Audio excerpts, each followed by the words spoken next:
And for more, I'm joined by radio host Alex Jones over there for us in Austin, Texas. Good to see you, Alex. So the argument here is that law enforcement, was taking these people's guns when they say they needed it most, and they say, we had these guns legally. Who is the government here to come and take our possessions, our rights away? Well, I mean, watching your piece, it's very accurate what the different people in New Orleans were telling your film crew, that in every case in history, slaves are disarmed. 2,000 years ago, the Roman Empire didn't let its slaves be armed. And it's actually come out in the news that in New Orleans, much of the stealing at Walmart and of jewelry shops and other places was police driving up, putting chains on doors, stealing things, all of this happening. And they would also go into high and dry, wealthy areas and go in with the regular army, the police, with these multi-jurisdictional task forces and steal their firearms, take them away from them. And many people never got their guns back. And so what's scary here is the first time the federal government was able to take control of a U.S. city during an emergency, they wouldn't bring food and water to the people at the Superdome. In fact, they blockade in many cases.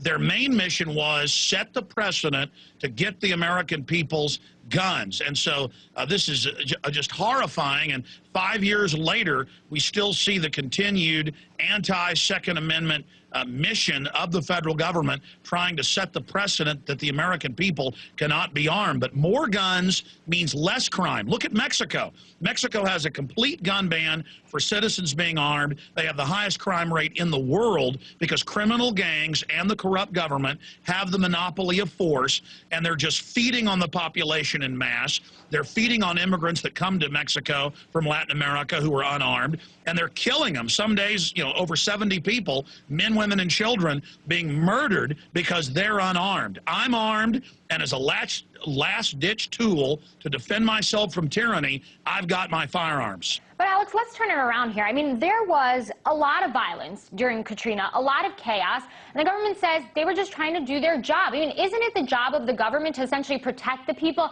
even if that means taking some other people's possessions away if they feel that they pose a threat to the greater population here? Well, here in the United States, the state government's in control, and we, the people, elect our legislature, our mayor, our sheriffs. And in the old days, in fact, New Orleans has flooded before, the sheriff just calls out the posse. A list of men who are known not to be criminals, who want to volunteer, and then it's your neighbor who's in your area looking for looters. And it also came out that local police were told by the feds, shoot anybody trying to walk out on the high and dry highways, trying to get out of there. And it came out repeatedly that one of the main groups stealing was these groups of police coming in from all over the country. And so that's why we have the Second Amendment. Historically, nothing is more criminal, nothing is more abusive than government statistically. So our Second Amendment is to protect us from looting criminal government like Nazi Germany or Maoist China or Pol Pot's Cambodia. I mean, we know where this leads. And so the issue here is... But Alex, I'm going to stop you right there. This isn't, your typical situation. I mean, you heard Priya say a state of emergency was declared there in Louisiana. So, I mean, we can't treat this issue like we would treat any other situation. Sure. I mean, here's the quote by the police chief. All the guns will be taken. No one will be allowed to be armed. ABC News. And they drove in, not to face a few looters, mainly police stealing, and that's on record, but to go into the wealthiest areas, high and dry, and to go in and put American citizens in handcuffs and steal their guns. Okay, so you had a bunch of gangbangers who've now joined our military, who can now go into people's homes and take their guns, and you had the federal government illegally involved in an act of treason on the news with troops saying all the guns will be taken, and yes, we will shoot American citizens if they resist, okay? It was the government, the federal government and FEMA. I mean, I've seen the police chiefs on record all over Louisiana where FEMA came in and cut their control towers, cut their police radios so the crisis would become worse, so FEMA could use this as a drill, a laboratory of a federal takeover, and for 5 days, they blocked food and water at the Superdome to the people while they were being raped and killed killed inside. They would let you get into the Superdome as a citizen, but you couldn't take a gun with you. And then they didn't provide security inside. But then healthy people with guns and food and water in high and dry areas, barricaded in, they got their door knocked down by the U.S. Army and police and had their guns stolen, and police were caught selling those guns nationwide. What happens in every war?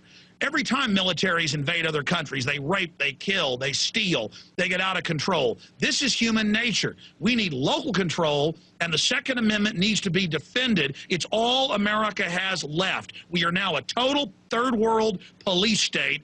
Total tyranny setting in, and the system doesn't know what to do because they haven't been able to get our guns yet. And they tried to use Katrina as a case point to set the precedent and to train police nationwide under federal and FBI control to go into high and dry areas and take people's right to defend themselves and leave them by themselves to be raped, robbed, and killed by the looters, many of which were the government themselves.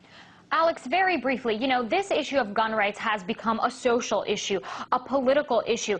People are saying that it doesn't just have to do with guns. The problem for them is that they're asking, what's next? What are they going to take away next? Very briefly, Alex, just wanted to get your take on that. Exactly. They're trying to charge us to use our own rainwater now. They're making children in public schools wear tracker chips. They're enrolling all the elementary students in junior ROTC. We are becoming 1984. The people have had enough. The population is awakening, and so the system is coming in at every level trying to domesticate us. It's not going to work. Long live the right of self-defense against tyranny. Radio host Alex Jones saying more guns equals less crimes. There for us in Austin, Texas. Thanks so much, Alex.